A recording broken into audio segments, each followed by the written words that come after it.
शनिवार की सुबह तेहरान के मेहराबाद एयरपोर्ट से काला धुआं और आग निकलता देखा गया। एक न्यूज एजेंसी ने इस संबंध में खबर दी है और रिपोर्ट के अनुसार 2 प्रोजेक्टाइल मिसाइलों ने एयरपोर्ट क्षेत्र को निशाना बनाया। ISNA और अन्य स्थानीय मीडिया ने धुएं के गुब्बार वाले फुटेज जारी किए, जबकि मेहर न्यूज एजेंसी ने इलाके में विस्फोट की पुष्टि की है। IDF के मुताबिक ईरान के एक और मिसाइल हमले के बाद पूरे इजराइल में सायरन बजने लगे, जिससे लाखों नागरिकों को फिर से बंकरों और सुरक्षित स्थानों पर शरण लेनी पड़ी। हालात तनावपूर्ण बने हुए हैं। न्यूज एजेंसी तस्नीम के अनुसार ईरान की राजधानी तेहरान में कई धमाकों की खबरें मिली हैं, जो इस बात का संकेत है कि ईरान और इजराइल के बीच तनाव तेजी से बढ़ रहा है। वहीं इजराइल के तेल अवीव स्थित इचिलो अस्पताल ने पुष्टि की है कि ईरान के मिसाइल हमलों की दूसरी लहर में 7 लोग घायल हुए, जिनमें 6 को मामूली जबकि 1 को कुछ ज्यादा चोट पहुंची है। शनिवार की सुबह तक दोनों देशों ने और हवाई हमले किए, जिससे हवाई हमले के सायरन बजने लगे और प्रमुख शहरों में विस्फोट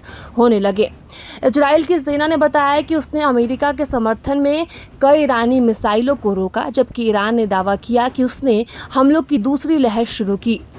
इजराइल ने शुक्रवार को ईरान के खिलाफ अपना अब तक का सबसे बड़ा हवाई हमला किया, जिसमें परमाणु सुविधाओं, सैन्य कमांडरों और प्रमुख बुनियादी ढांचे को टारगेट किया गया। ईरान के संयुक्त राष्ट्र दूत ने कहा कि हमलों में 78 लोग मारे गए, जिसमें से ज्यादातर नागरिक थे और 320 से अधिक लोग घायल हुए। और जवाब में ईरान ने भी एक ऑपरेशन शुरू किया और इसमें एक व्यक्ति की मौत हो गई और कम से कम 34 लोग घायल हुए हैं। वहीं अमेरिकी सेना ईरान की ओर से इजराइल पर जवाबी कार्रवाई में दागी गई मिसाइल को रोकने में मदद कर रही है। अमेरिका के एक अधिकारी की ओर से ये जानकारी दी गई है और अधिकारी ने ये भी बताया कि अमेरिका ने किस तरह से सहायता प्रदान की, लेकिन अमेरिकी वायुसेना के लड़ाकू विमानों ने पिछले हमलों के दौरान मिसाइल को रोका है।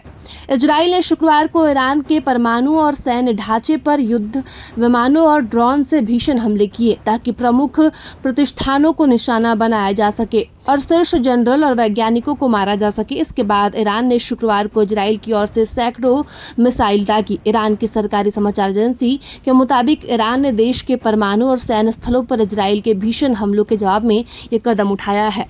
वहीं ईरान से लगातार बढ़ते तनाव के बीच इजरायली प्रधानमंत्री बेंजामिन ने शुक्रवार को प्रधानमंत्री मोदी से फोन पर बात की। नेतन्याहू ने पीएम मोदी से पश्चिम एशिया के ताजा हालातों पर चर्चा की।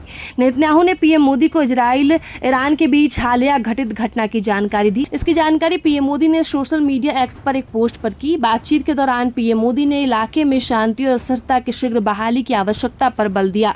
बताया कि पीएम मोदी ने सोशल मीडिया एक्स पर ट्वीट कर कहा कि इजराइल के प्रधानमंत्री बेंजामिन का फोन आया। उन्होंने मुझे मौजूदा स्थिति के बारे में जानकारी दी।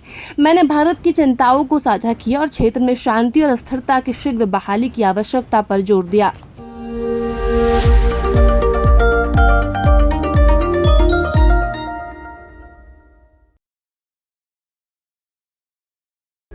प्रभातखबर.com, विश्वास वही, रफ्तार नहीं।